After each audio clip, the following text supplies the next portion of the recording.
Hi everyone, today we're going to be doing an experiment between baking soda and vinegar. So this is a common household experiment that most people have, and it's a great example of an acid-base chemistry reaction. So in an acid-base reaction, protons from the acid are going to be transferred to the base. And in the process, typically there is formation of water. So in this example, the base is going to be the baking soda, which is actually bicarbonate, and the acid is going to be vinegar, which is acetic acid. So the vinegar, the acetic acid, is going to react with the baking soda, and the sodium ion on the bicarbonate is going to be transferred to the vinegar, and the proton of the acetic acid of the vinegar is going to be transferred to make H2CO3 from the baking soda. However, this H2CO3 is going to then dissociate into carbon dioxide and water, as you will see in the reaction. Now, all chemical reactions exist in an equilibrium state, but the driving force and a reason why this reaction occurs and will go in the forward direction as shown in the equation is by the formation of carbon dioxide gas. So this gas is going to be leaving the solution, which means moles from the right-hand side of the equation are going to be decreased. So then the equilibrium of the reaction is going to be shifted to the right to balance it. But then as more carbon dioxide leaves, the more vinegar and baking soda will react to compensate for it. This principle is called Le Chatelier's principle, and if you look it up, you can find more information on it. So with that, we're going to go to the reaction and see how water and carbon dioxide are both going to be formed by baking soda and vinegar. So over here, we have a plate full of baking soda.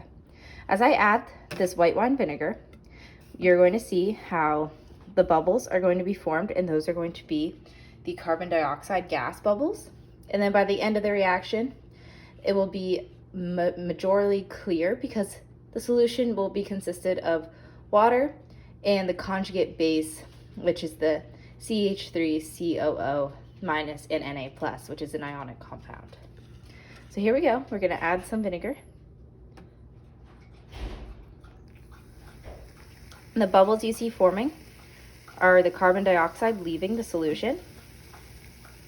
And the more vinegar you add, the more of the baking soda will react, because you don't want a limiting reactant. And I do suggest doing this over the sink, or like I'm doing it in a separate container to prevent spillage.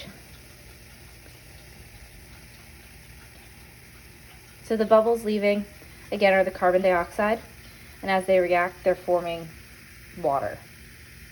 And so there was lots of baking soda in the smaller container, and as the reaction progresses and reaches its equilibrium state, we may find that there was more baking soda present than vinegar to react. So there may still be some baking soda left over, because in this case, the limiting reagent was the vinegar. Because here in the equation, you can see it's a 1-to-1 ratio of vinegar to baking soda. So if there were less moles of vinegar already present, there's still going to be remaining moles of baking soda left over that was unable to react. And this is the case as you see the water and the conjugate base forming on top, along with some remaining bubbles of carbon dioxide. You'll be able to tell that there is in fact remaining baking soda left in this container. So to dispose of this, because it's mainly water and household products, you can just pour it down the drain, and it will be a safe, just rinse it out and it will be safe. It's not toxic. So I encourage everyone to try this at home, and good luck. Have fun.